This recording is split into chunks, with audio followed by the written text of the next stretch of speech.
Hey, everybody, it's time for episode 264 of the 3 Point Podcast, presented by Memorial Healthcare's Wellness Center and Skymint Cannabis. At Memorial, you can check out children's swimming lessons. They're now underway. Get in line for the next available lessons for your kids or even adult. Included in your membership, use of the locker rooms, private showers, steam rooms, everything there is just top-notch, first class. By the way, since we're talking about Memorial, fellas, this is National Nurses Week and National Hospital Week. So got to send a big salute out there to all the nurses and all the hospitals, especially Memorial. They do a great job up there. We're tied into the wellness center, but it's just a real gem and the top employer in our area. And the nurses, the doctors, the staff, they're all top notch. So a salute to them. And by the way, coming up on May 10th, a big flower sale. Mother's Day is coming up, Jared. Don't forget. Flower sale 10 to 2 on May 10th up at Memorial. Also, our partners include Skymint Cannabis, farm to stash, grown right here in the Great Lakes State. Over 20 locations and counting in Michigan. Check out the Michigan's best bundles. Deals on flower, vapes, pre-rolls, edibles, and extracts. Again, still blows my mind. Ounces as low as $49. Gift cards are available for more details. And if you're over 21, go online at skymint.com, sign up for the rewards program. We also want to thank our local friends, AZEE Printing Solutions, Capital Sports Fieldhouse, CR Auctions, Michigan's leader in online auctions, Nelson House Funeral Homes, serving our area since 1880, Rivals Taphouse and Grille, the patio now open, and they have some new items also on the menu, and Success Group Mortgage and Servicing. Well, let's catch up a little bit. I got a couple things just to jump out of the gates. Last Friday, speaking of Nurses Week here in Michigan, Jared, your cousin, Jenny, we went up to Petoskey, and she graduated with a nursing degree from North Central Michigan College. It was a great affair, a neat family thing. We surprised her, we came up, and she's my goddaughter. So I felt like, let's just take a ride in the car, hop up there. And her the special guest speaker was U.S. Senator Debbie Stabenow. So all in all, it was a great night. That's cool. Yeah, Petoskey is not to change. Congrats to your cousin. Congrats to Jenny on graduating. That's really cool. I was just going to mention Petoskey is such a unique little town. It's one of those northern Michigan towns that, a lot of people, they don't travel in Michigan. They've never been to Michigan, whatever. But Petoskey is one of those that it's always like, if you're going to go to Michigan, I would recommend go up north like you just did and head up and check out Petoskey. Very cool area. That whole area, it's incredible. Ted, I mean, one thing, I guess, congrats to Jenny, obviously. I don't remember you showed up at my graduation, but I will say you covered yourself because you said that it's because it's your granddaughter. So that's fair. Goddaughter. Goddaughter, yes. So that's fair. So that explains why you maybe weren't there, when I crossed the stage. To be honest, I never even went to graduation. It just the day came and went. I never even got the cap and gown. I never did any of that stuff. I moved on with my life. Matt, what did you do on your graduation? I feel like it's kind of surprising we've never seen the graduation pictures. It seems like we see a lot of your throwbacks, but not. I bet he walked. I'm just going to say right now, he walked. I walked. Yep. And I don't know. The pictures are out there somewhere. Graduation day, because it was a big weekend. Like my family all weekend came to Grand Rapids, and we all went out afterwards and stuff like that. So yeah, it was cool. It's so much different, especially coming from Corona, where when you graduate high school, you literally know everyone graduating, but then you go to a college graduation, and unless you like meet up with a couple friends or something like that, so you can be in a group, you're just amongst hundreds of people that you don't even know who these people are. So your family is sitting up there it's like being at a dance recital. Ted, I don't know if you ever had to do dance recitals back in the day. I got one coming up Saturday. Yeah. You're sitting there waiting for hours and hours and hours for that one little, waiting for your one kid to get his name called. And then you got to sit there for a couple. So college graduations, that's cool that you went. Maybe up there was a little smaller of a ceremony, but yeah, well, I mean, it was a cool thing for me to do, but you didn't miss much by not going, Jared. Yeah, and I did go to your high school graduation, by the way. But it was cool, and this was a double dose of graduation stuff too, because the nurses, they have this thing called a pinning ceremony, where they get their nursing pin, and this is before the actual graduation. So we went to the pinning, had hors d'oeuvres and refreshments, and then went back to, the graduation. And like you said, it's all good. I mean, seeing Debbie Stabenow, that was fun. That was okay. She gave a nice speech, but sitting through, 250 graduates just waiting for the goddaughter, it's a little long, but well deserved for her. Snooze a little bit. A little bit. By the way, I also was going to say this weekend, any of our regular listeners know my dad passed away a while back, and we, the 5 siblings, his 5 kids, we had it set on our calendar to get together at his house this last Sunday and kind of, go through the house, pick out things that we wanted. I don't think we're going to go through any kind of auction or any kind of estate sale. We just divided things up by the 5 of us, but it was very comical, and it's funny. We're a pretty close family, and we proved that again, because sometimes families fighting over different things, it can cause quite a rift, but we had ground rules set up that, like, let's say there was something that's worth a couple $1,000 and all 5 of us wanted it, right? So we had already discussed, already agreed upon that we had 5 different color poker chips. All 5 would go into the hat, and one lucky poker chip would be pulled out. And I must say, for the most part, Jared's dad, John, he had the luck. He should have went up to Soaring Eagle immediately afterwards, because he did all right. I wish I could have been a fly on the wall for these proceedings. You guys walking throughout this house with poker chips. I mean, maybe we could have came up with a better way to do it. But if you guys got through it without any arguments, then that's fine. But there was no small part of you that was, kind of swearing under your breath as all these high ticket items were going elsewhere and not to your pocket? Nah, not really. Not really. I mean, there was one thing I kind of wanted, and I did a little sales pitch in advance, but it didn't, they wouldn't buy anything with that. So I just shrugged my shoulders and said, all right, yeah, we already agreed to this, so let's move on.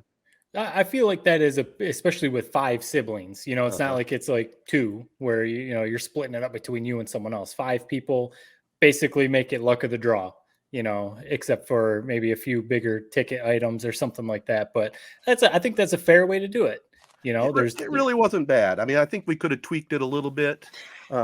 Maybe put all the higher value stuff, maybe make it a little bit more fair, possibly. I don't know, but I think it worked. Wait, well, okay. isn't it fair? I mean, you guys, it's just true chance. That's right. That's right. You're a gambler. You're probably loving it as the drawing was starting, and then as the items kept going elsewhere, that's when you said, maybe we should rethink this whole strategy. Is that what happened? And to put all the facts on the table too, your dad did all right, but I don't have any complaints. I have no complaints now. Yeah. I think if anybody got the short straw, it might have been your Uncle George. But that's the way it goes. You mentioned earlier that you got a grandfather clock. I feel like it's kind of been earmarked for you for a while. Yeah, I feel like every family, whether it's an aunt or an uncle, grandparents, someone has that clock. A grandfather clock or something that is going to be passed down to some grandchild or something like that. Because there's something I'm sure there are new clocks that people get made or buy now, but it seems like it's all the old ones from the 20s, 30s, 40s or whatever that are the big things that people want to pass down. The old grandfather clocks, they're just so cool. Yeah. Now, what's funny about that clock is I'm probably going to get real familiar with it when I help move it to his house in a few weeks here. I mean, am I lying, or is that probably where that's heading is? No. That was we already took that. It's at my house, man. And in fact, speaking of that today, I had, my good friend, Charlie, he has a trailer. So all the stuff that I won in the auction, we went and picked it up today. So pretty much everything that had my yellow sticky note on is gone. Nice. Wow. So anyway, that's what I had going on. How about you guys? Anything this last week of any note? Staying busy with work and everything. I mean, right now, spring sports, as we know, with the prep spotlight, we always talk about, but college baseball, college softball is starting to wind down. So it's been crazy busy, but we were walking around our neighborhood a couple days ago, and usually we thought that our neighborhood pool didn't open until Memorial Day weekend. Pool was already open. And my daughter was like going crazy. It was getting close. It was like in the evening. So we were like, no, we're not going to get our swimsuits on right now. But we're like, wow, it's almost like this season snuck up on us a little bit. Like it's already, we got to start getting our swimsuits out and getting in the pool because Well, she's ready. She wants to go right now. She wants to go swimming right now. So here's when you realize that you're at least when you live in a shitty apartment like I do. This is when I realized summer was officially here. Fell asleep like probably 2-3 nights ago. The night before it got super duper hot. Literally woke up and went and like was like drenched in sweat. Like it felt like I had just like woken up from like a hangover or something. That's like how it felt. Drenched in sweat. Felt disgusting. Got up. I'm like, dude, it's so hot in here. What is going on? It's so hot. Get up and check my thermostat. It's at 86 degrees. I was leaving it off because the last like month or whatever, like it wouldn't change. It'd maybe go up a couple degrees over the course of the night. So I just leave it off, save myself some dough. But yeah, when this heat wave finally came and it seems to be here to stay, it really was a rude awakening at about 3 a.m. to the point I had to go take a shower. Because I was so like gross, I couldn't go back to sleep. So where he was leading into that, man, I thought he was going to say he was drenched in sweat and he went and jumped out into the pool there at the apartment complex. Right. No, I mean, no. What's funny is I did used to do that for whatever reason. Growing up, we would never turn our air on. Never would turn our air on. So it'd be like you'd be sleeping at like 80 degrees out, and so like there would be times where like literally I was in such pure hell. I'd have to run outside at like 3 a.m. and jump in my pool to the point my dad thought there was an intruder one time because I did it. Like imagine you're just sleeping, windows open, all of a sudden you hear a big cannonball in your pool. Splash. So yeah, I'm accustomed to the heat, but what does your daughter love like swimming where like she just could stay in a pool all day? Oh yeah, she's at that age where whether we're at the beach, pool, wherever, she'd be in the water all day. And that's what my wife and I were saying. We're like, the water might still be a little chilly right now, but kids, they don't care. They don't care. Their lips will be all blue, sitting there chattering because they're frozen and they still want to be in the water.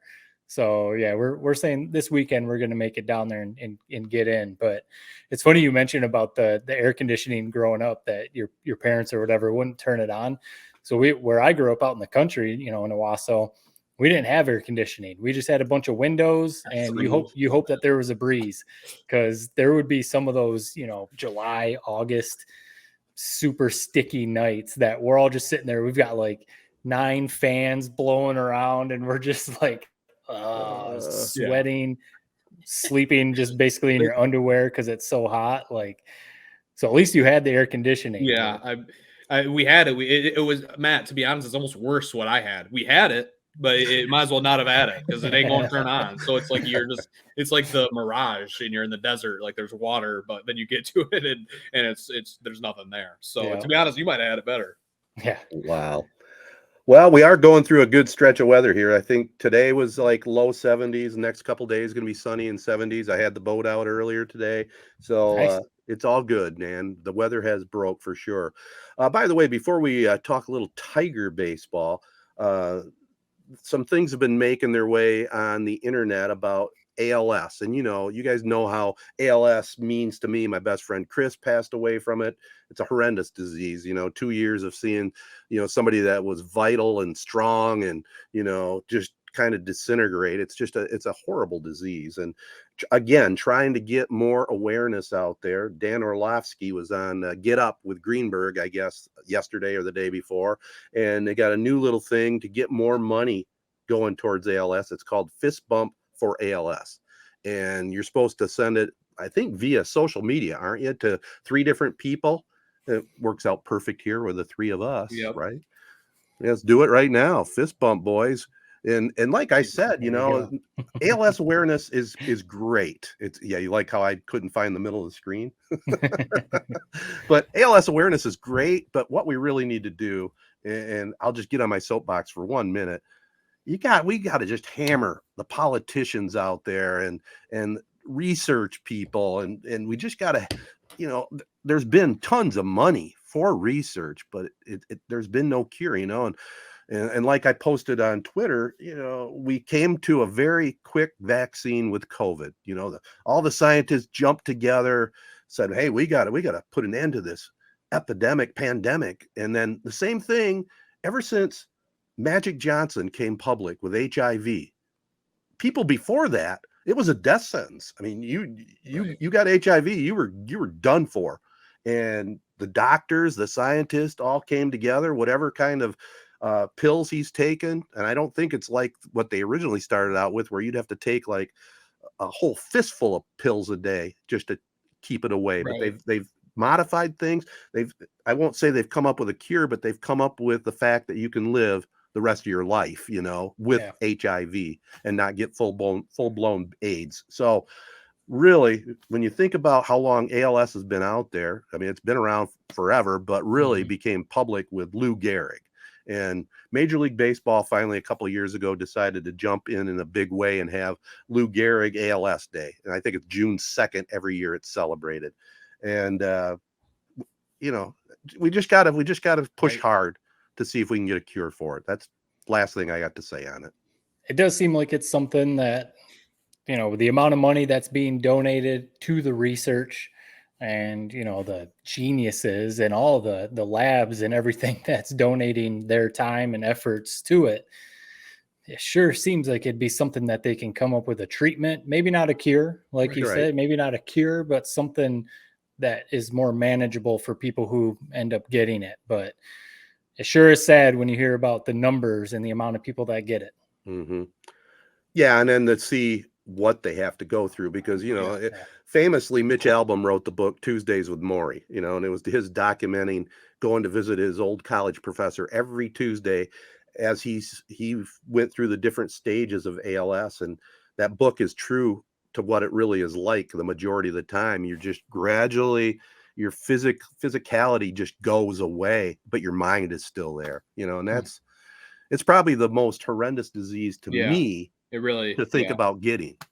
No, I agree. That's my first thought every time I see something about it, or it's just how much I would dread having to deal with that, and how terrible it is, and how it maybe is the worst disease that you could get. I mean, it's you have the close personal ties to it, Ted. I mean, we all do. I mean, Chris was my neighbor growing up, and obviously, great play-by-play, and loved listening to you guys on the radio all those years and stuff like that. And so, no, it's just something that it's surprising we don't have some sort of better solution than what we have currently. And hopefully something like this ALS, fist bump challenge is something that can bring more eyes to it, just like the ALS ice bucket challenge did, and hopefully actually get something done. Absolutely.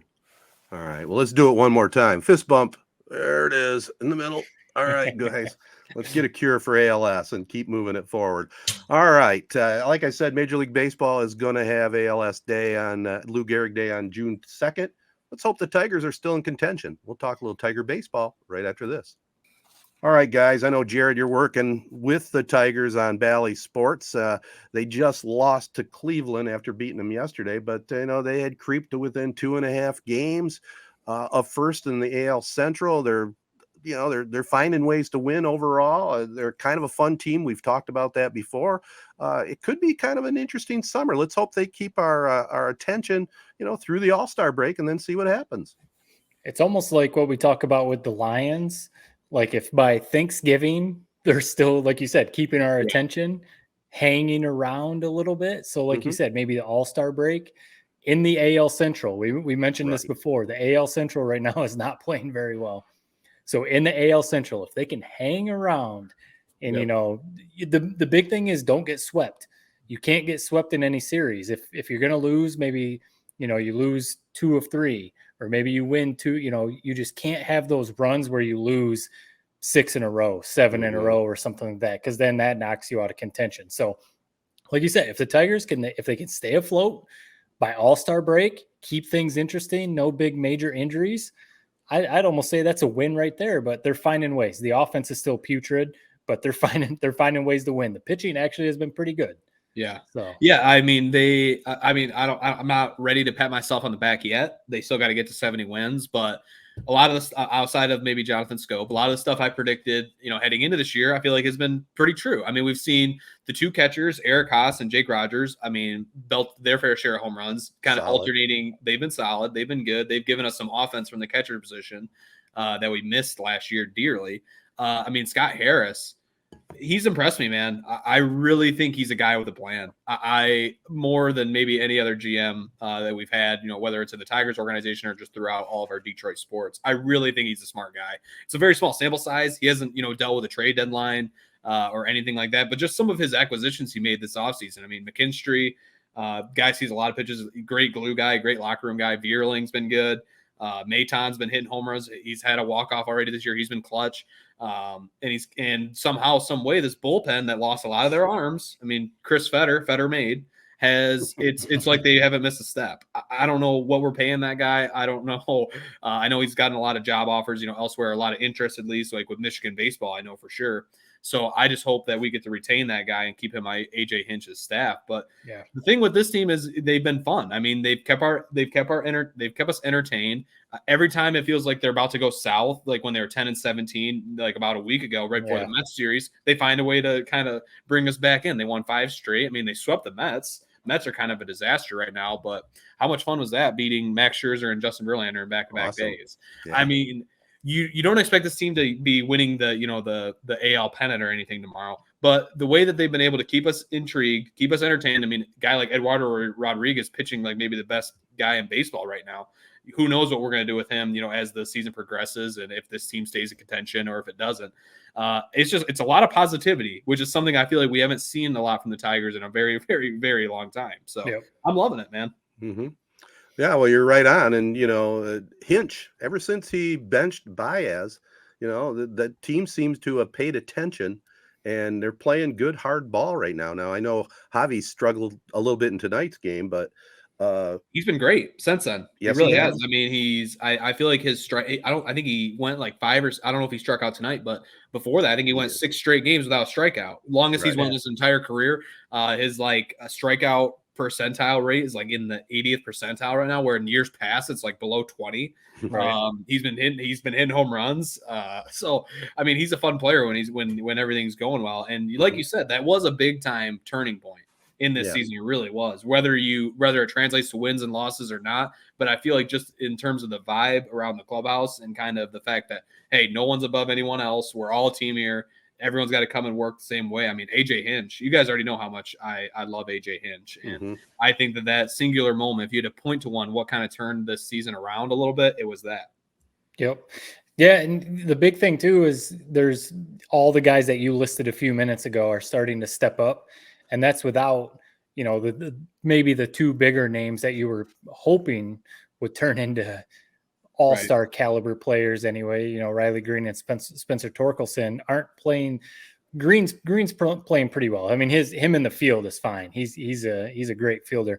The bats haven't quite been what we're hoping that they would be, especially for Torkelson. So, for those 2 to kind of be struggling a little bit, these other guys have started to step up and have kind of cleaned up the mess a little bit. So you got to think, if Torkelson and Green can kind of turn it on and at least get up around 300, you never know where this team could go, especially again with the Central. The Guardians aren't anything that you're super excited about, so if the Tigers can just kind of get on that roll, stay healthy. And like I said, you hope that, all you ever hear about is all the Twitter, the Tigers beat writers and everything that we follow on Twitter and stuff. Torkelson hits the ball hard every time. Every time it's like Torkelson hit a line drive. He hits the ball so hard, but he's batting like 198. So it's like, hopefully if those can start finding gaps, he's gonna be hitting 298 instead of 198. So, if he can start doing that, if Riley Green can kind of turn it on, this team has something. They have something. They need the bats to wake up a little bit. Eventually that's going to come back to bite them. Right. And it's kind of crazy. Yeah. Like how much they've kind of struggled offensively, and how when you look at their record compared to their offensive output, it's like, how are they winning these games? I mean, the pitching staff, it's been kind of slapped together. A lot of injuries. I mean, Skubal and Mize still aren't with us. And we might see Skubal this year, and we're not going to see Mize at all this year. But I've been impressed, man. I mean, this is all you could ask for. That's a perfect analogy, Matt, is the Detroit Lions. You just hope, hey, get us to Thanksgiving, keep us entertained until that game. If you win Thanksgiving Day, then we'll maybe start taking you serious. I mean, if they take this all the way to the All-Star break, I mean, we'll see what happens coming out with the AL Central on the line, like that whole back half of the season. I mean, It's like it's 1983 again, Ted. Yeah, 84. 84. Um, 83, 84. yeah, 83, they were good too. It is good this year that they are certainly in the Central Division because they can compete that way. But the thing is, and I think we tweeted it. I know I tweeted a couple different things. Such a big discrepancy in the division records. And, Major League Baseball has made so many changes. We don't need to get in the whole pitch clock and all that again. It's all good, but they made so many changes. Is it time, even the interleague play, it's not a big deal anymore like it used to be. Is it time maybe to have just one big league and shake it up that way? Do you think that may happen down the road? You're speaking my language. I can't believe how long it took to integrate the schedule like it is finally this year. Right. And imagine what it would be like if you just played everybody the same amount of times, how much fun that would be. I've never liked the division thing. Like when I was a kid, I was always so confused. Every time I turn on the TV, they're playing the Guardians or they're playing the Twins. I never understood this whole, how the schedule is set up where you play them 30 times in 1 year or whatever it is. I hate it. I wish we would just go to what every other league is, which is, an East and a West. I still think it should not one division, but two divisions like AL and NL, excuse me. Okay. So I'm still fine with that. I just don't like the inner divisions and I don't like how it affects the scheduling. I'm okay with opening it up like you're proposing. Yeah, I still think that I'm trying to think of like the real reasoning. Maybe it's just my personal opinion. I think they would still need an AL and NL. Yeah. Because I wonder if you just had one big league, if it would almost be too jumbled up. Well, here's my question. I definitely could see no divisions. I could understand that.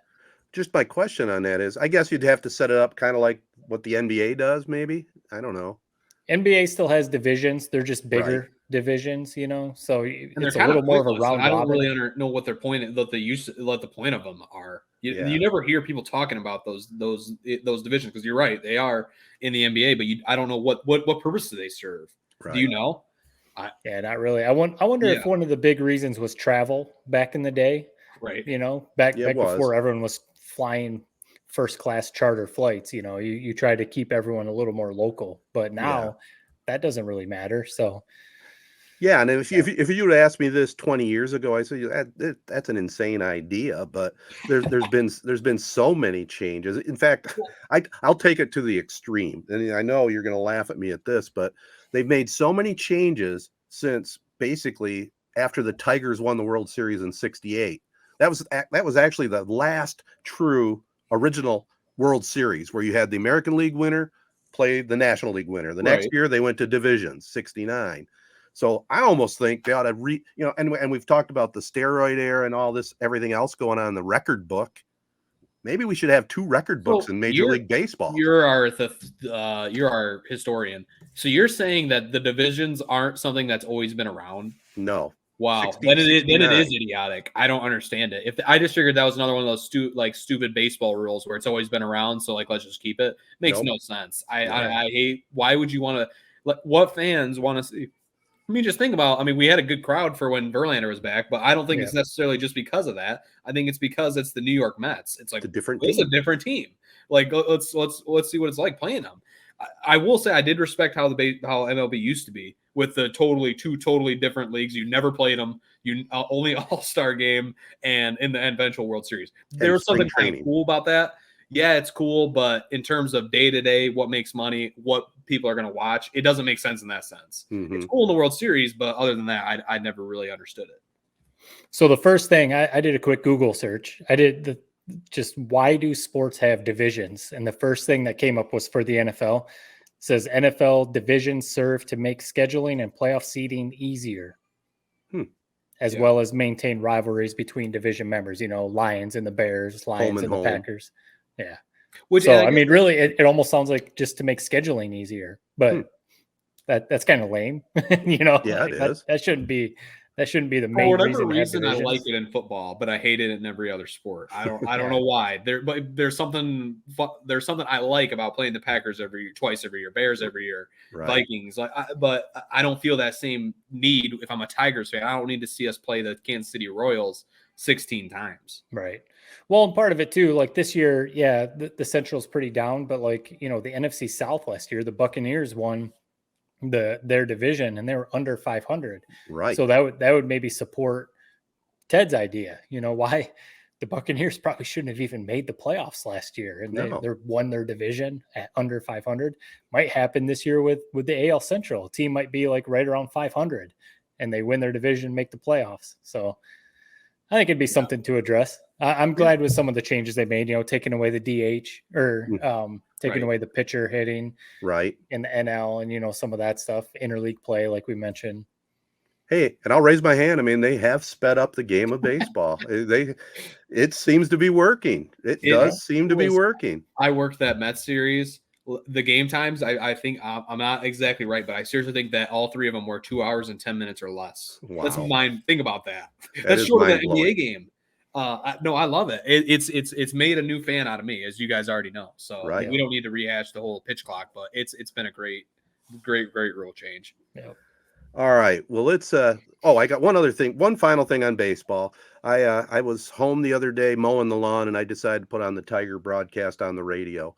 And we already know all about Charles Barkley. He threw something out there that was completely insane, that he won't listen to any games on the radio. But listening to the Tigers with Dan Dickerson and Cameron Maybin, I think they got a future superstar in him. He's absolutely outstanding as the color guy on Tiger radio broadcast. Well, he also does pre-games and stuff for Bally. Exactly. Detroit. So yeah, he is great, man.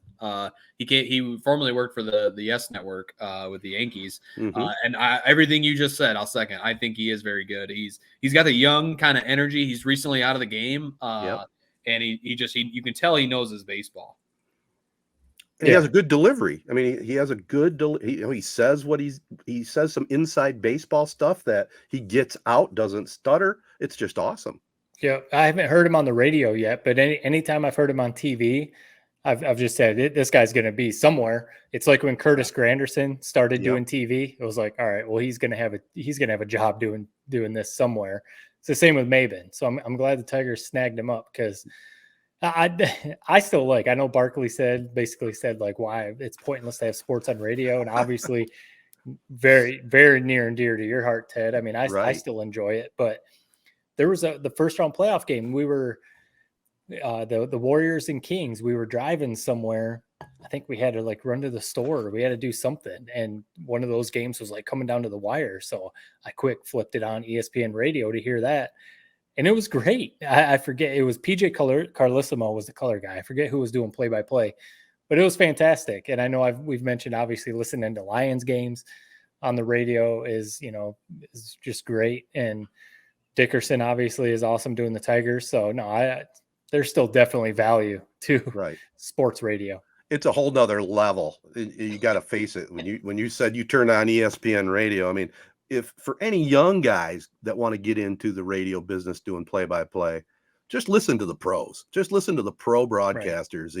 They're just awesome. I mean, they paint the picture. They're fluid. They're just top notch, man. And it's real close to actually watching the game. And I am prejudiced because I'm a radio guy, but man, if you listen to somebody that's a real pro, it's just like you're watching it. You can watch it in your head, right? It's theater of the mind. You can feel the energy. You can feel everything. Yep. All right. Well, we'll keep this energy going and do a little look at the NBA next. Is that what we're going to do, fellas? Sounds good. All right. We'll be right back right after this. Well, let's be full disclosure to everybody. We were going to record this on Monday night, but I think the consensus was there was a couple good basketball games on Monday night, so let's just move it to Tuesday. The Lakers, man. Let's start right there. LeBron, AD's playing well, and man, they're surprising me. They're really surprising me. They are. I don't know. I kind of can't believe what I'm watching, to be honest, especially given where they were. 4 months ago when they still had Westbrook, and it's like, are these guys even going to make the playoffs? Right. Even after that, it was still they had to win the play-in. I mean, they probably should have lost that very first play-in game to the Timberwolves. They somehow pulled that one out of their butt and made it. It's incredible. I'm just pinching myself. You guys know me. Whatever LeBron does, I'll drink it up. I love it. And so the last thing I needed was a one more maybe title run to really bring it home. I mean, what a cool story. I'll be honest, watching him, you can definitely tell he's lost a step. Mm-hmm. It's a little bit weird, especially in the game a couple nights ago where he didn't take a shot in the first quarter. and you just know he doesn't have that kind of takeover ability that we've known him to have his entire career. So it's a little bit depressing in that sense, but it's been really cool to kind of just see him take on this sort of father role. And I mean, he's still putting up 27 balls in the playoffs. So he's not like he's a schlub, but it's cool seeing him bring all these other guys like kind of under his wing, and they're just really meshing. I mean, Hachimura, he's had his moments. Reeves has had his moments. I mean, just last night, Lonnie Walker, where the hell did that come from? It's something you haven't seen from a LeBron team maybe ever, them being the underdog and really being like a rootable team that you want to see, keep winning. So it's just been a lot of fun, man. I know Matt is too. Yeah. Not to mention, Saginaw own Darvin Ham, head coach, and he's just dialing it up. You've heard for so long that whoever's coaching LeBron James's teams isn't really the coach, that LeBron James's team. I think Darvin Ham and LeBron have a certain sort of respect for each other. And Ham is actually out there coaching, making adjustments and substitutions. And, LeBron, I think you can almost tell, like, he does respect Darvin Ham as a head coach, which is cool to see. It's the perfect formula. We've mentioned it now for weeks.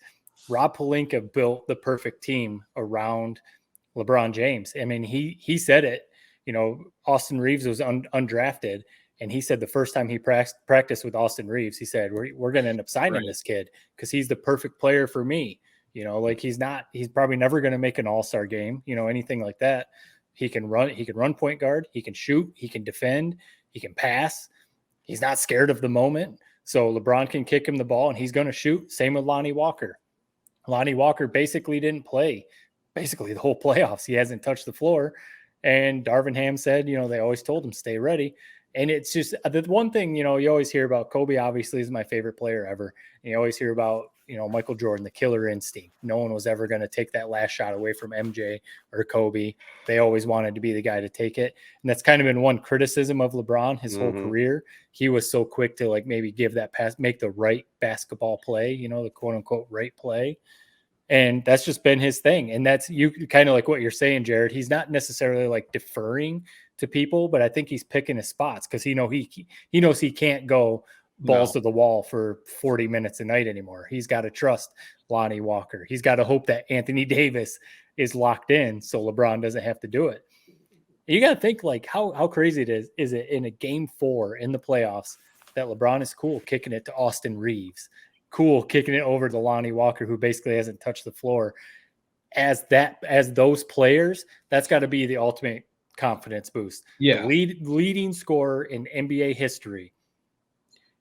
And you can make an argument that he's the best player ever, top 2 player ever, is saying, here, man, you shoot, take it. You're rolling tonight.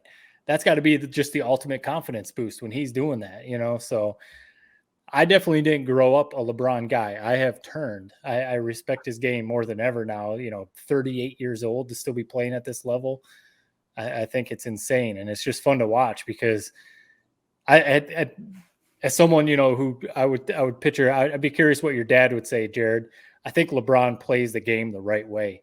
He's not trying to dominate the ball. He's not playing like a James Harden dribble, step back 40-footer. He's making the right plays. He can defend when he wants to. He can rebound. He can shoot. He obviously still turns it up sometimes and throws down those ridiculous dunks. He's just, when I watch him now, he seems like the perfect basketball player. He's like the perfect basketball player. He's got the body, he's got the size, speed, everything. Yeah. It's crazy. He is. He really is. I mean, we're lucky to have him in this lifetime. Ted, if he wins this, if he ends up going all the way and wins this NBA Finals, I mean, for me, he's already my number 1 guy. Right. So he's not gonna move for me. But if he was number 2 in your eyes, Matt and Ted, does it totally put him above Jordan? Where are you at with that? Well, you'd have to put him right there for sure. If he gets the title, and he's already the all-time leading scorer in the NBA, so you can't take that away from him. And you mentioned right at the beginning of this conversation that he's not the same old LeBron, but you know what? You watch him. He may not be the same old LeBron 100% of the time, but man, he's pretty damn close. Yeah. I think he just, like I said, he knows to pick his spots. He's not going to do it maybe from tip to the horn at the end of the game, but he Right. can definitely do it if he wants to. Right. And that's pretty impressive to see. I mean, he's played approaching 300 playoff games. He's played almost 4 extra seasons just in the playoffs. Like that's just crazy to think about. So it's impressive to see. And I honestly think, obviously I'm a Lakers fan, but if they can be healthy, that's obviously the big thing. Well, with any team at this point with these playoffs, but with the Lakers, if LeBron and AD can be healthy, there's no reason they can't win the finals this year. I mean, if they can get past the Warriors, the Suns and Nuggets now are in a dogfight. I thought the Nuggets had that for sure, but now the Suns have battled back. They're actually playing better without your guy CP3, which is kind of strange to say, but that's going to be a great series. So the Lakers can win another one. And, if LeBron can take another team at 38 years old to the finals and possibly win another one, I mean, some people will never admit that anyone can ever be better than Michael Jordan, but it's starting to get harder and harder. There's really not an argument. There's really not an argument. If he wins this, he's now at 5 titles. I mean, what argument can you even make? The argument's always going to be 6-0. 6-0. Yeah, that's always going to be the argument. And it's silly that I know that is what it will always be, and that doesn't even make sense. Well, I will say this, Jared. I've never been a huge LeBron fan like you. I mean, I respected his game. I thought he was really good, but I'm actually rooting for him now. Maybe it's the old man in me, and he's now an elder statesman, but I'm pulling for him. I really am. I mean, like Matt laid out, he's playing the game the way it needs to be played. He's made his adjustments. He's a definite leader of that team. And it'll be interesting to see what they can do. Big game coming up tomorrow night against Golden State at San Francisco. That's going to be pretty huge. It's a knockout game. And if you let Golden State get a little momentum, watch out, because they go back to LA and pick up one there, then all bets are off for that game 7 if it gets there. Yeah, you don't want to have a game 7 back in Golden State if you're the Lakers. No. I saw actually, you mentioned Get Up earlier. On Get Up this morning, they were talking about should the Lakers rest their starters in that game and just basically go all in on game 6 back in LA. And Tim Legler and some of the other people were like, foolish. No, you do not play with fire like that. Give the Warriors any sort of confidence. You go in there, you try and win it in game 5. Absolutely. Try and win it in game 5. And, if you don't, well, then you try and win it in game 6 because you don't want game 7. So this is a big, in my opinion, this is a big, not only the rest of the series, but especially game 5. It's a big Steph Curry legacy game. This whole series, to be honest, he's always wanted to be in that sort of debate with LeBron as this generation's maybe greatest player. You can't be in that conversation anymore if LeBron, as we see him now, still a good player, definitely in the twilight of his career, versus Curry, who a lot of people are saying basically this is the best he's ever been. You can't go down 4-1. Honestly, I don't think you can afford to go down at all. But you guys know me; I've always kind of I've gone back and forth on Steph Curry and especially this Warriors team. But I've been kind of disappointed with how they've came out in this series. I honestly thought that it was going to be theirs to lose. And it's just been disappointing to see a couple blowouts, and who knows, we might only get 5 games of this. Yeah. Well, we'll be all watching. You guys will be watching live. I'll be checking it out in the morning on my DVR. I'll be honest, that last night's game. So yeah, we're recording on Tuesday. They played Monday night. I felt like an elder statesman, watching a Sunday golf tournament wrap up or a Tigers game, because I definitely fell asleep around halftime. Yeah. Woke up perfectly. Start of the 4th quarter. I was like, I kind of woke up. I was like, oh man, what happened? Where is it? Oh, 4th quarter. Cool. All right, here we go. Yeah, you're perfect. You're all rested. Yeah, it was perfect. So it worked out. Back on the NBA a little bit. What do you think about the Bucks getting rid of Budenholzer? And is he talked about as maybe a potential Pistons coach? No, Pistons already have their candidates. It seems like from the sources I know Kevin Ollie is one of them. Right. It's guys that I've never really heard of or considered other than Ollie. And to be honest, I forgot that Kevin Ollie was even still coaching. I didn't even until this came about. I always coached Overtime Elite. I didn't even know that. Mm-hmm. That'll be. You never know with NBA coaches and hirings, because I'll be honest, when they hired Darvin Ham, I'm like, this is gonna flame out terribly. and that ended up working out. So, no, I don't know. But with Budenholzer, I was okay with seeing them let him go. I feel like you run your course, especially in the NBA, where you just need a new voice in there. And just the way they went out. I know Giannis missed about half the minutes that were played in that series, but just the way they went out, I had no problem with seeing him go. The time was up, and that's basically what he said in his salute today on social media. Final thing on the NBA, boys. I mean, it was the big hot topic with Joker shoving Ishbia and flop of the year, but shoving. Yeah, man, what did you make of that? Like you seem like you just absolutely hated it, which is funny to me. The stupidest thing ever on both ends. Yeah. So Jokic obviously went over there to not necessarily to stir things up. I mean, he knew what he was doing, but anyone who thinks that Ishbia, at least in my opinion, didn't kind of get things going, didn't kind of stoke the fire a little bit by holding the ball. I mean, that you, as a fan, whether you're the owner or a fan, you can't hold on to the ball. Like, that's just the rule. I don't care if you're a former player. I don't care if, people are like, yeah, he was a walk-on. He played basketball. No, you can't do that. I mean, that's the rule. That's why Jokic went over there and he's sitting there holding the ball. And then when Joker goes to get it from him, he tries to pull the ball back. That's why the ball flew off into the crowd. And it's like, what are you doing, dude? And then to act like, yes, I know Joker's a 7-foot huge monster of a man, and Ishbia is not very big, but the way he flopped back, acted like Joker, threw a Hulk Hogan forearm shiver to him. Made yourself just look stupid, to be frank. It made you look ridiculous. And then he throws up his arms. He's like, oh my God. It's just like, no, I'm glad they didn't suspend him. If they would have suspended him and changed the course of the series, that would have been really bad.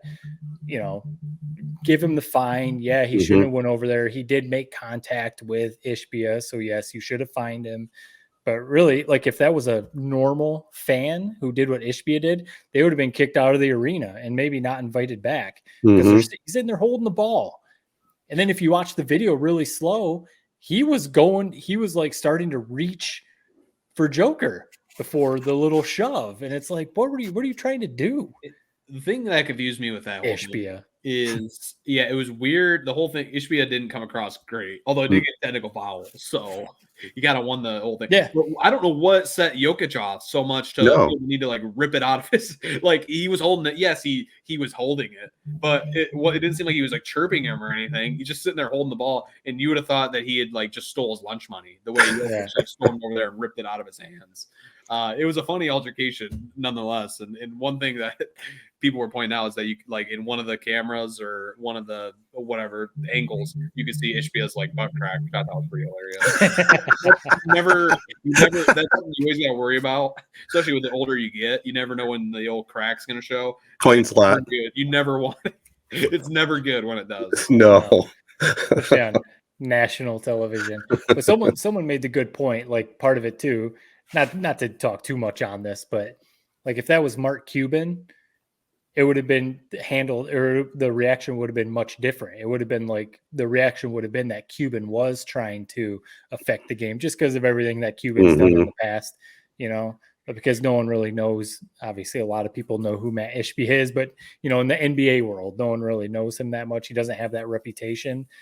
It's oh, what was happening? He wasn't doing anything, but you're holding the ball. You can't hold the ball. If you pick up the ball, toss it over to the ref, toss it to the player. What are you doing? Exactly. Well, the one other comment on that whole situation and the way the NBA is nowadays, and it's all about money, obviously. These people, these rich people that now these NBA arenas have the best seats where they used to have the coaches and the players next to the scorer's table. Now these high rollers get this block of 6 or 7 seats right next to the scorer's table. And the teams are all down at the end. I don't know when that first changed, but it is pretty bizarre in the NBA how close those people are to. Well, they're literally on the bench, like you said. It's they're right on the bench. It is. I've always thought that too. It is wild, but it's cool. I mean, why not? It gets the fans right in the action. I mean, we were laughing about it a couple weeks ago when Draymond was quote unquote inciting the crowd I thought that was awesome. I love, and even the Jokic thing. I don't know what set him off so much, but it was just a fun little interaction that got us talking about it. So got us talking. That's right. A couple miscellaneous things. We finally know where Peyton Thorne of MSU is going to Auburn. I don't know if he's already locked in as starting quarterback there, but I would guess he is. And is there any more talk that I just saw a couple things on Twitter about Keon Coleman of Michigan State? Michigan actually sent a feeler out about him. Would that possibly happen? Yeah, that's awesome though. The image I saw was that he's narrowed his choice down to 59 schools. Oh. So it's all about the nil, baby. Yeah. No, speaking of that, I did see that Hunter Dickinson, he committed to Kansas. Part of the reason, probably the main reason, is because of the NIL. And he said something about that he only made like 60, 70 grand last year for his NIL at Michigan. Right. Which, for someone of his stature, playing at Michigan, there were, like Bronny James committing to USC. He's valued. He might be making like 6-7 million, with his NIL. And Hunter Dickinson, he said at Kansas, he's already easily going to make well over 6 figures. So it's just interesting to see how different schools and how this whole thing is playing out. And part of me is like, what are they even getting paid to do? Like, what?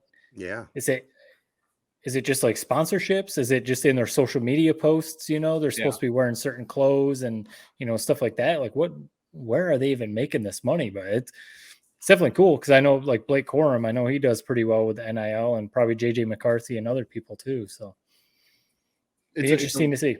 It's a weird world we're living. What did you make of him actually going to Kansas? Like, I kind of loved it. I think it's kind of a fun little fit, him and Bill Self. I like that he went somewhere where we're still going to be able to keep an eye on him and watch him. Yeah. I never had any ill will toward Dickinson, even once he entered the portal. I've always liked him. Yeah, I mean, he had his issues on the basketball court. No basketball player is perfect, but I always liked watching him and rooting for him. So it's nice to see that he's going somewhere where it's like, hey, he can compete for a national championship next year. So I think that's good.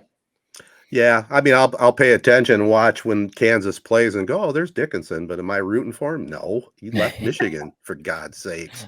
He didn't have it all that bad there. Yeah, if it's all about the money, God bless you. Yeah.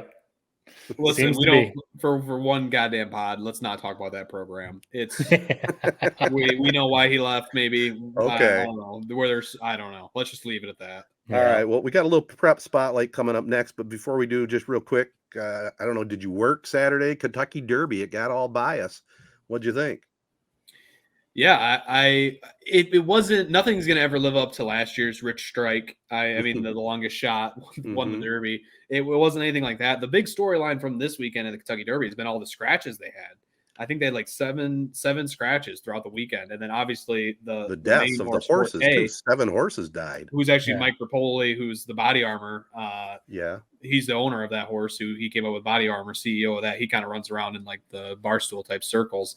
No, it sucks. The one thing I do appreciate, I mean, we've heard all these kind of horror stories of how these horses are treated. I don't hate that they're finally like, you know what? Yeah, he's got a bruise. He probably could run. But we're not going to run him. So it sucks for that sense, especially when a horse like Mage, who Forte beat, I think like 4 times throughout the year, ends up winning it. That's got to be a tough pill to swallow. But I mean, what a cool event, Ted. Have you ever made it down to it? No, and it is a bucket list thing. I should, it does look like it'd be awesome, even if you're, way away from the action, but you still can watch. You can soak up the atmosphere and watch it on all the different screens that are set up through there. I've been down to Louisville and been by Churchill Downs, and it's a pretty impressive, campus there. But to be there on Derby Day would be awesome. What do they run, like 12 races prior to the Kentucky Derby? It'd be fun to hang out all day. It would be. At my age, I have to be somewhat near Porta-John, though, periodically, if you know what I'm talking about. A lot of money being thrown around, that's for sure. Absolutely. All right, a little prep spotlight coming up for you, brought to you by Capital Sports Fieldhouse right after this. All right, guys, I'll try to keep this tight as possible. We always talk about our Corunna Cavaliers and the boys track team, man. They just keep rolling. They had a record-setting night in their own Cavalier Classic 14 school invite. Corunna dominated all the relay races. They won the 4x100 relay team of Isaac Jacobs, Nick Strow, and the Bauer boys, Tarek and Wyatt. They broke the school record in 42.98 seconds. That's pretty impressive. And the same four set a new meet record in the 4x200 and the 4x400. Luke Curran, Jackson and Nick Strow and Logan Roca set another meet record. I mean, if you dominate the relays, you're going to probably win most of your meets, and they definitely did that. And they're a special team. And I know they're talking about potential state championship, and it wouldn't be a big surprise if they are, have good weather that day and can all do their own personal best. It'd be cool to see. It's always a big thing, the weather, and then, just how they're feeling. How are they feeling going into that state meet? I mean, if they're setting records like that, because like we've said, Corunna has a storied track program. If they're breaking records, that says a lot. So we might see another sign go on that Corunna city limits coming up here. They're running out of room. Well, it's got like 10 different Odyssey of the Mind national championships on that thing. So yes. Also, we don't talk about Morris's boys track team very often, but they won the 10-team Cardinals Classic at Dryden, and they won, the 4x100 and the 4x200 and 4x400. So good job by the Morris Orioles. And Chesaning won an MMAC quad as Levi Meyer won the 400, the 800, and 3,200 meter runs. Boy, that kid must have been tired after that. That's a lot of distance right there, man. It's a lot of running. In baseball, Langsberg walked off Pewamo, Westphalia 6-5 on Darm Garcia's 2-out, 2-strike single. Corunna just recently swept Owosso 5-0 and 9-1 to improve to 15-3 in baseball. Chuck Osika doing a great job with the Cavaliers. Colin Thompson shut out the Trojans in game 1, and Colby Ardeline got the game 2 win and went 3 for 3 at the plate. So it's going to be interesting to see how the Cavaliers do here in the month of May as they head to the tournament in June. Good ball club. Gotta love it. Like you said, weather's turning around, right? So now you can start getting in a groove. Absolutely. Just in time, man. 18 games down. Yeah. that's because that's literally like, it's finally the weather is nice to play baseball. That's Absolutely crazy. They've already logged 18 games, man. Yeah, I think they have a single game against Owosso at the Trojan Field tomorrow. Speaking of Owosso, well, in softball, they swept Brandon 11-0 and 7-2 as Lexi Hemker went 4 for 4. They also swept Corunna girls softball 13-2 and 12-0. And speaking of Owosso softball, I just saw this in the newspaper.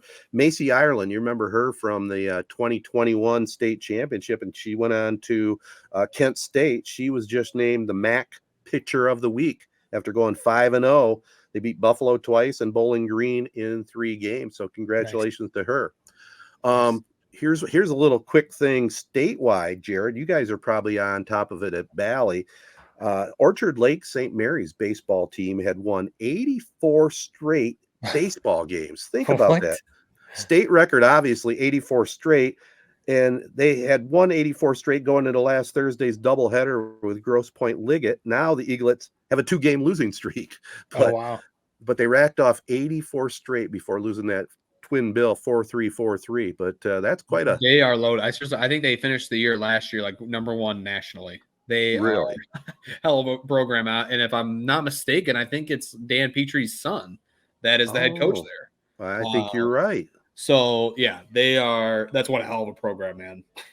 84 straight. That's insane. Yeah. What does that end up being? That's almost like 4 years in a row. 4 years, yeah. The previous record was small school Homer. I think they'd won like 70. So the Eaglets, they stamped some room there for that all-time record. That's very impressive. Crazy. I got a little local thing just to end it here for you guys. Let's do it. All right. You know how I'd been preaching about the Corunna schools joining the Mid-Michigan Athletic Conference, so they could have these natural rivalries with Chesaning, Durand, Ovid, Elsie, the others.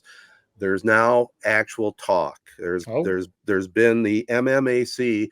They're looking to add one team, and from what I understand, they've actually reached out to Corunna and Birch Run. They're going to probably, the athletic directors are going to have to do their presentations on why their school is the best fit to join that league. But they're only going to pick one, from what I understand, between Corunna and Birch Run. If you look at Birch Run, okay, they're closer to, Montrose, Mount Morris, okay, that's fine. But if you pick Corunna, you're right basically in the middle of that league, which I would think would be appealing, but kind of interesting news. So if say Corunna wins that bid, what would that make the conference, all the teams? Well, dropping out would be Lakeville because they, first of all, they haven't been able to compete. And second of all, they've just decided to go to 8-man football. And Byron is also in that league. And they've just decided to go to 8-man football. So that's kind of the deciding factor there, you know. So who would be left? It would be Corunna. And then who's in the it'd be, I'll start from the east. So you got Mount Morris, Montrose, New Lothrop, Corunna, Chesaning, and Ovid Elsie. Okay. Durand. I want nothing to do with that league. If I'm wrong. In my opinion, I think you just think it's a step down, don't you? I do in a bit. Yeah. I feel kind of grody saying that, but no, I think the conference they're in right now, it's a good conference, especially for a good football team, which is what Corunna currently has. You have good schools like Goodrich, who are always going to be good. You have the crossover game with a bigger school, guaranteed a bigger school every year. I'm fine with the conference they're in. Yes, it doesn't have those rivalries that we love to see, but if it's not going to be the whole shebang of all those kind of local Shiawassee County schools, then what good is it, just being in the mix with Chesaning and Durand? I can see that. Yeah. Yes, it'd be cool to kind of get back in the mix, to bring back some of those rivalries that we've talked about a number of times on the podcast, but it does almost seem like it's kind of like 1 foot in, 1 foot out type of thing. Mm-hmm.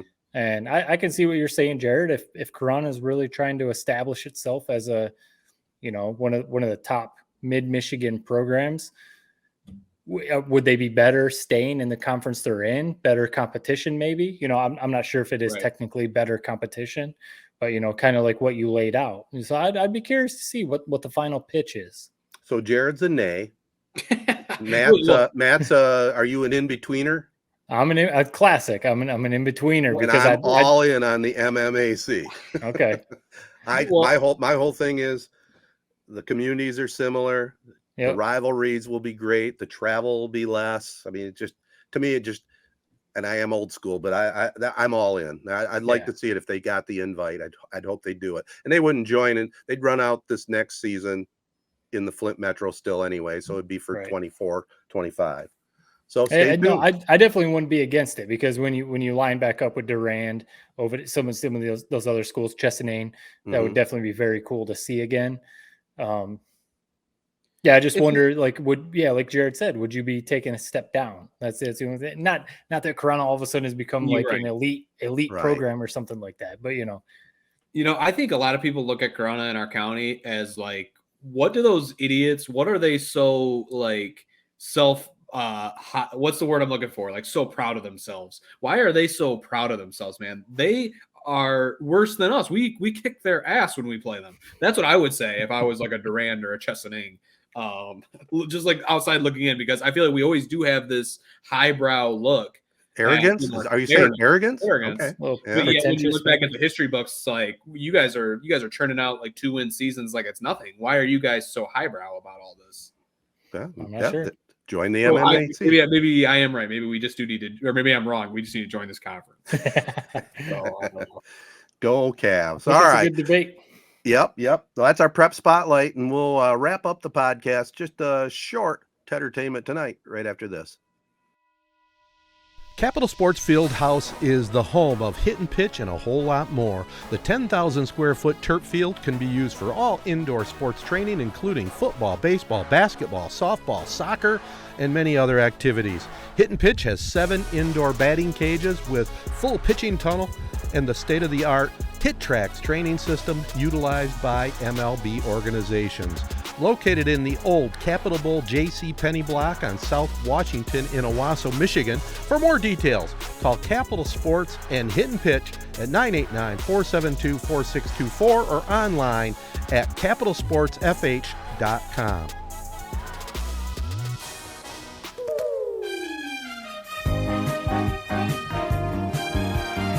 All right, guys, I got a few things on here, but I'm gonna tighten it up because we don't want to go all night long. Number one, I'm gonna go to a radio show I just listened to this week.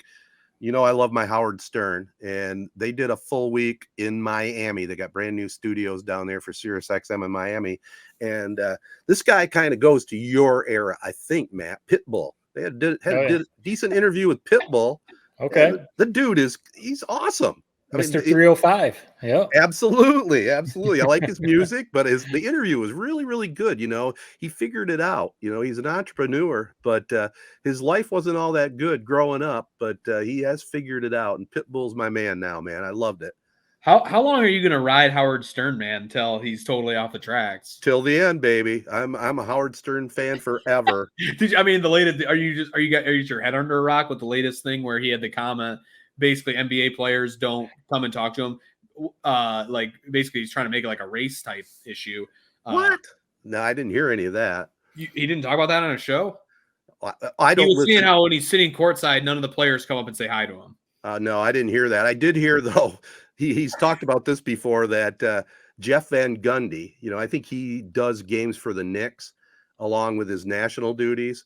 Right. Howard, every once in a while gets his free seats and sits there in the front row. Well, he was at a Knicks game, and I think they were getting beat pretty bad. And he got up to leave, like after the third quarter, and Van Gundy just ripped on him, saying, Knicks management should never give Howard Stern tickets again, not being a true fan, and whatever. But I'll ride the Howard Stern thing forever. Yeah. I know you're a big Stern guy. I heard what Jared was talking about. Yeah, right. I heard something like that. I don't know. Yeah, the comment. He said something about how Spike Lee. He said, it was something along the lines of like, why do all the players go to talk to Spike Lee, or something like that? Like, no one ever comes to talk to me. And so then obviously, people were like, these players don't even really know who you are, but everyone knows who Spike Lee is. Yeah, I guess that's a fair statement. Spike like Lee, for the Knicks, like if you're at Madison Square Garden, he's there front and center forever, right? Yeah.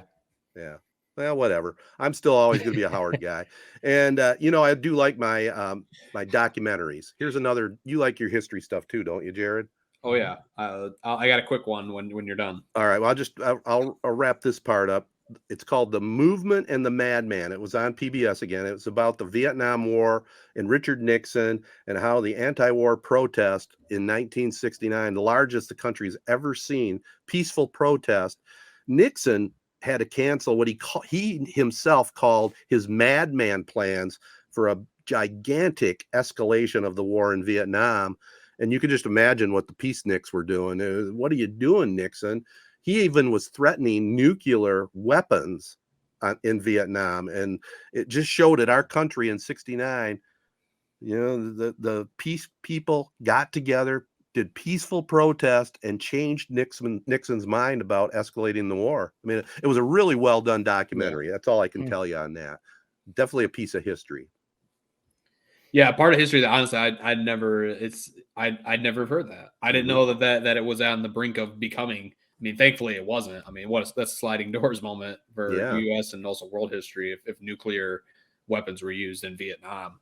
No, so in that same vein, you brought up Ken Burns last week, and the U.S. and the Holocaust documentary.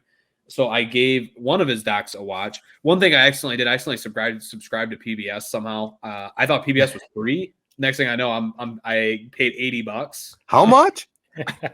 It was like, apparently there's two options. I didn't realize that as I was kind of clicking through. One of them was like you pay every month, or one was like a one lump fee. Okay. All PBS stuff. So I clicked that one, not really realizing what I was doing until the charge came through my card for $65 for a one-time subscription. But anyway, PBS was always free too. Yeah, I don't know, man. I couldn't find it for free. Apparently not online. No, not easily. So I finally watched one of Ken Burns' docs. Made it about 30 minutes into it. I see why people like it. I really do, man. It's impressive what he does with photos. How that's like his main, it's not a lot of visuals, it's a lot of photos that he uses. Burns effect.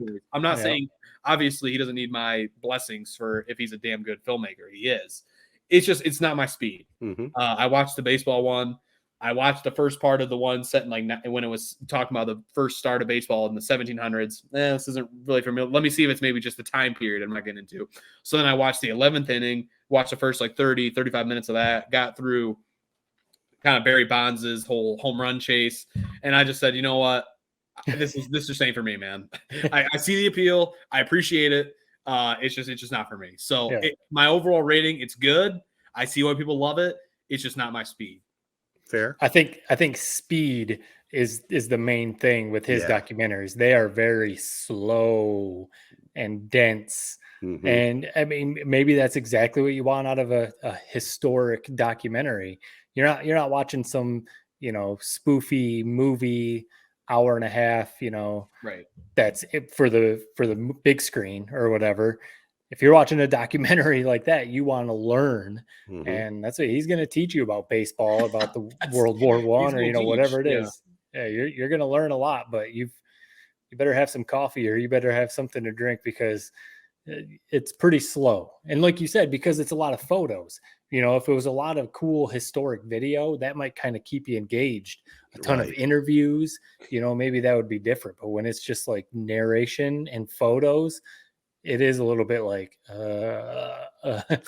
so. Well, and I think it does fall into our generation thing a little bit too with the baseball one. Growing up as a kid, I read books. I read books about baseball. I knew all about Babe Ruth and Lou Gehrig, and even to a certain extent Joe DiMaggio, Mickey Mantle, and the different Tigers in their eras. Just got all your information from books, and then growing up, we did have. Obviously, Ernie Harwell on the radio, listening to Tiger games. You'd have your game of the week. It was kind of, just think about what I had to grow up with, you guys. You've been one game a week on TV. And when I got a little older, the Tigers might have 40 games out of the whole season. Now you got it all. We got it all. If you want to pay for it, you can watch all the major league games if you want to. So definitely times have changed. It's definitely an attention span thing. I mean, like you said, Jared, you can appreciate what it is. You can see the value in watching baseball, the documentary, but it's pretty slow. It's just like, I don't know. It's impressive, people that you watch. I mean, I don't know. Maybe like the U.S. and the Holocaust, it wouldn't be that set because it's just the 3 parts, 2 hours a piece. Yeah. Maybe it moves a little bit quicker. And again, maybe I wasn't in the right frame of mind to be watching it. It wasn't exactly what I expected. I should have given PBS, given their narration, given your guys how you guys talk about the photos. I probably should have realized what I was getting myself into. But it for a Sunday afternoon, I was looking for something to pick up my juices a little bit, and it wasn't hitting. Yeah, even baseball with Ken Burns, I could see what you're saying, Jared. It's definitely a slow pace, like the national pastime used to be. You know what I mean? There's no pitch clock on Ken Burns. No, you're getting it all. No pitch clock. All right. PBS says whatever you need, Ken, you've got it. Exactly. And again, on the classic pick of the week, I just want to verify or clarify one thing.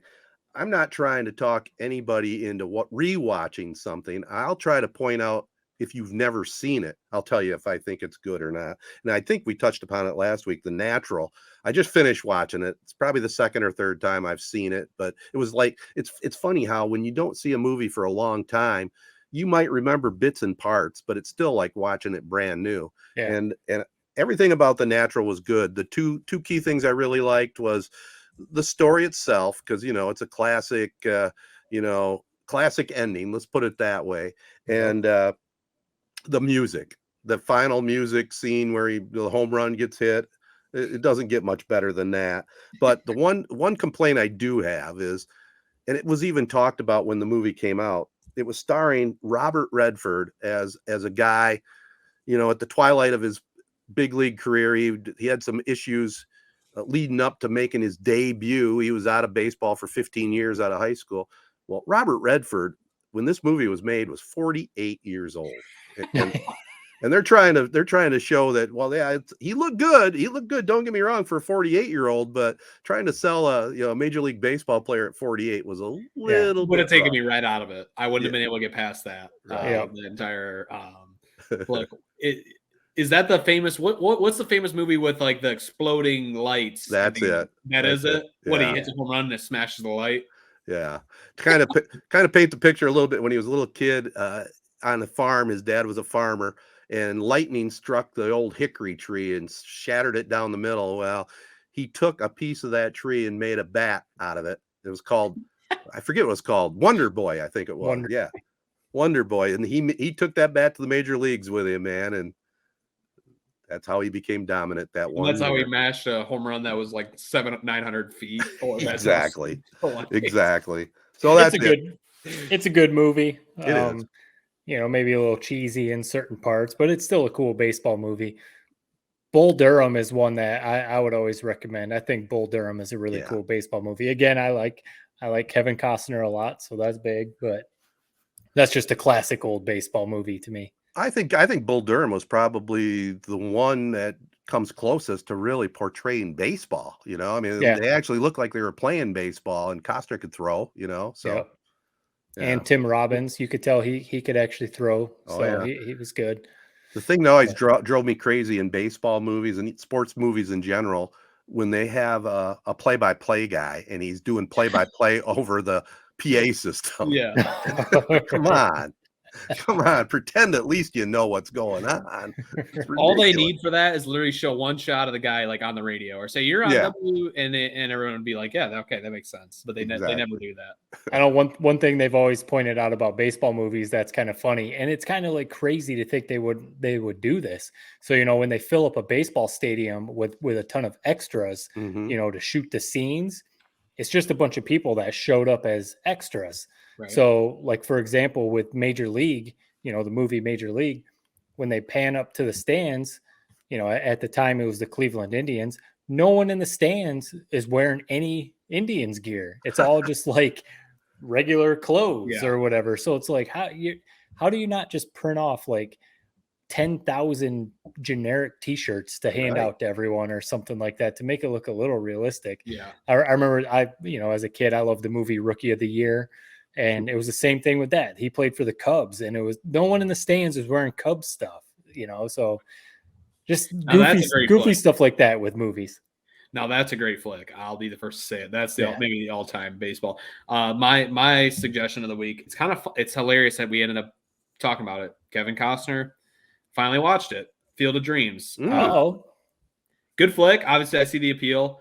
You know, didn't totally get the mass like infatuation with the flick. I think it's maybe because Kevin Costner was kind of that guy at the time when it came out or when you first saw it. So people were like, I just love it because Kevin Costner is kind of the man right now. Good flick. The plot sort of confused me in some ways. I didn't totally understand. What it all had to do with Shoeless Joe. Maybe I just was looking at my phone too much. I didn't totally understand the whole Shoeless Joe Jackson angle and that whole part of it. But in terms of the actual field and how this movie has been remembered and just the current MLB event that's played, you know, every year there, I love it. You know, it doesn't have to be a perfect flick to be a perfect recommendation. So if you're looking for something to watch on a summer night, take it from me who waited all these years to finally watch it. It's worth a watch. It's not perfect, but it's a good flick. I think that's a 100% baseball nostalgia movie. Like, I think that's what that whole movie is about. You know, obviously there's the father-son connection, and that's kind of the whole moral of the story, maybe in the end, but it's just nostalgia. It's someone who loved baseball, so he chopped down his cornfield to put up a baseball field, and you know. Well, you had to appreciate the twist at the end there with old Moonlight Graham. You know, he made his one appearance, he batted once or was in the field once, and then he came out of the field to save the girl. I mean, that was kind of cool, I thought. Yeah.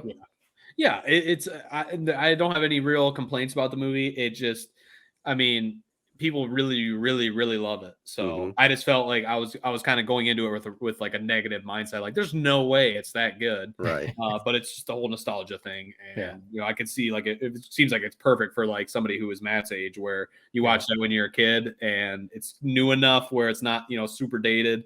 And you get when baseball's at its peak. So you just really loved it. So it's a good flick. I gave it 2.2 thumbs up on the on the scale. Pretty good. All right. Pretty good. Yeah, I remember seeing that movie when it first came out, and I just saw it by mistake. I had a date, and we went to the theater over in Lansing, and I had no idea what it was. It was a sneak peek is what they called it. It was before it was released all over the place. It blew my mind away seeing it in the theater for the first time. I mean, you know me, I'm Mr. Nostalgic when it comes to baseball anyway. I mean, that was, I give it a 3.0, and I'll probably stick with a 3.0 now. Didn't even pay attention to your date at all. You were just like, shh, Nope. watching a movie. I certainly wasn't on my phone. I can tell you that much. Every so often you drop these like a sneak peek. What? Like these things of these relics of the past of things that used to happen. And I'm more blown away by that than anything you said before or after it. What, a sneak peek of a movie? What? Yeah. So consider yourself lucky. You saw it before a lot of people ever saw it. That's right. You learned something here today, Jared. All right, let's wrap this one up, guys. Yeah. We got basketball. Well, Matt, do you have do you have a recommendation this week? I threw out Bull Durham. Oh, that's right. Yeah, we were talking baseball movies and Costner and all that. So yeah, Bull Durham. Kind of a baseball theme. Yeah, absolutely. Well, we had a nice segment on the Tigers, and let's hope they can keep it rolling. All right, guys, we did it again. Another 3-Point podcast presented by Memorial Healthcare's Now Community Wellness Center and Skymint Cannabis. Skymint Cannabis, farm to stash, grown right here in the Great Lakes State, over 20 locations, ounces as low as $49. Check out Michigan's best bundles for deals on flower, vapes, pre-rolls, edibles, and extracts. And if you're over 21, go online at skymint.com, sign up for the rewards program, see what's out there as far as specials go. Also, Memorial Healthcare Wellness Center. Swimming lessons are underway. Get in line for upcoming lessons. Flexibility training now available for purchase at the front desk.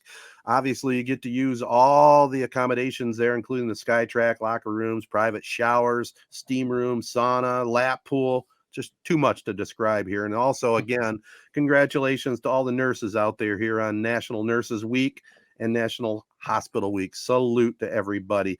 And don't forget that flower sale, May 10th, 10 to 2 o'clock. At Memorial. Also, thank our local partners, AZEE Printing Solutions, open now at 116 West Main, Capital Sports Fieldhouse, CR Auctions, Nelson House Funeral Homes, Rivals Taphouse and Grille, and Success Group Mortgage and Servicing.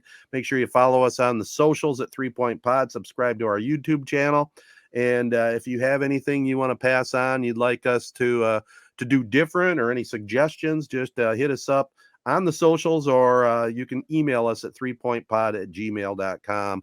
And again, one more time, ALS, we'll have a quick spot coming up here, but let's get together. Let's try and get rid of that horrific disease. One final fist pump as we end the podcast. Peace and love, everybody. Be kind. Thanks for listening.